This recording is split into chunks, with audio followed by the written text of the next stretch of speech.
I said it quietly, almost too quietly for the mediator to hear. My wife's boss looked at me from across the polished walnut table, a smirk tugging at the corner of his mouth. He sat too comfortably for a man who'd played such a central role in the collapse of a marriage. His suit was expensive, his confidence even more so. He leaned back, laced his fingers behind his head, and laughed. "Desperate bluff," he said. My wife shifted in her chair beside him, not beside me, and avoided my eyes. That was the first betrayal. Not her affair, not the lies. No, this moment. Sitting on his side of the table at the mediation like an employee reporting to her manager instead of a wife facing her husband. I didn't blink. I didn't need to because the moment he finished laughing, silence took the room hostage. He didn't like silence. Men like him rarely do. The conference room was all glass walls and cold angles. The kind of place where people chose words carefully because everything echoed.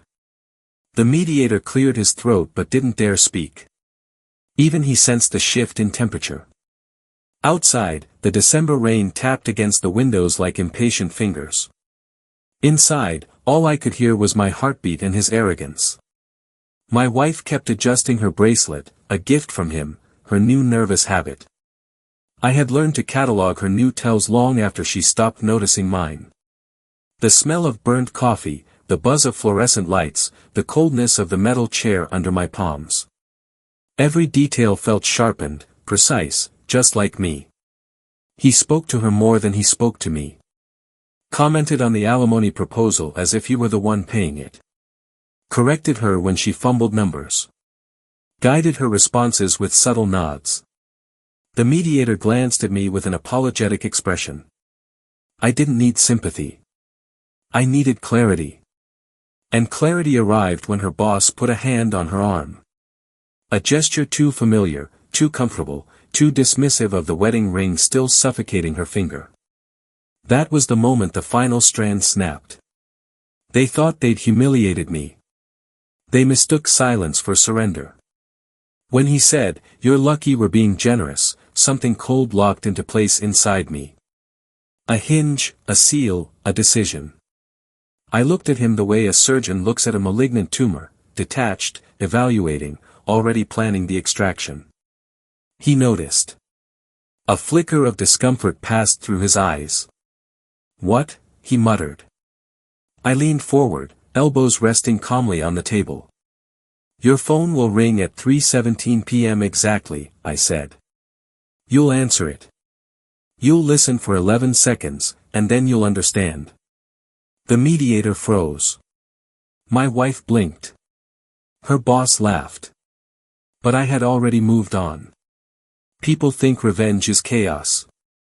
It isn't. Revenge is architecture. And I had been building quietly for months.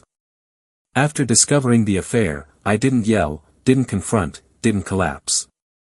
I observed. Watched email patterns, tracked calls, learned the rhythm of their meetings, personal and professional.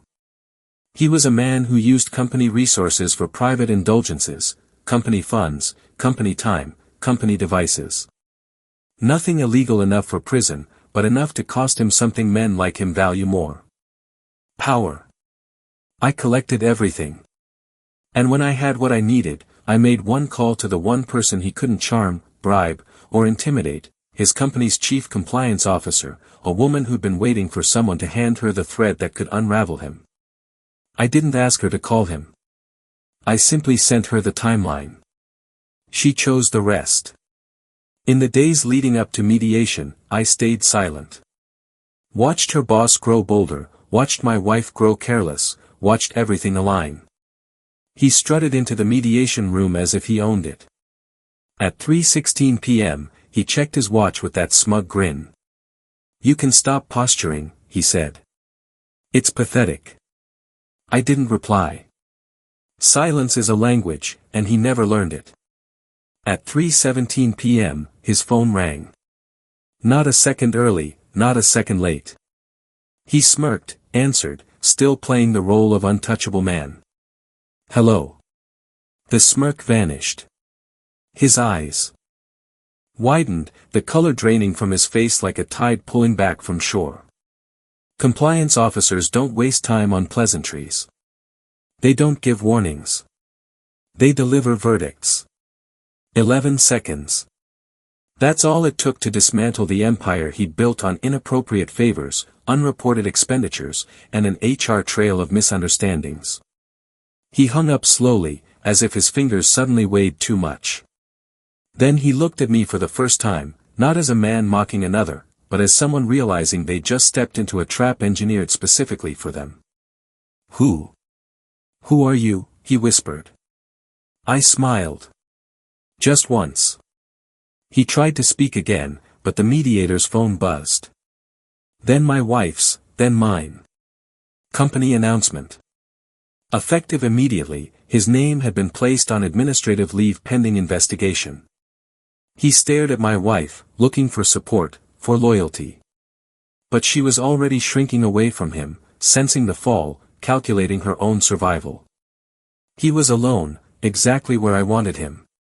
She whispered, "You did this?" I didn't look at her. She was no longer the point.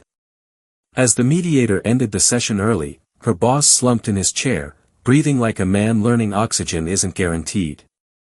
I stood, collected my coat, buttoned it slowly. This wasn't revenge, I said, stopping at the door. This was balance. He swallowed hard.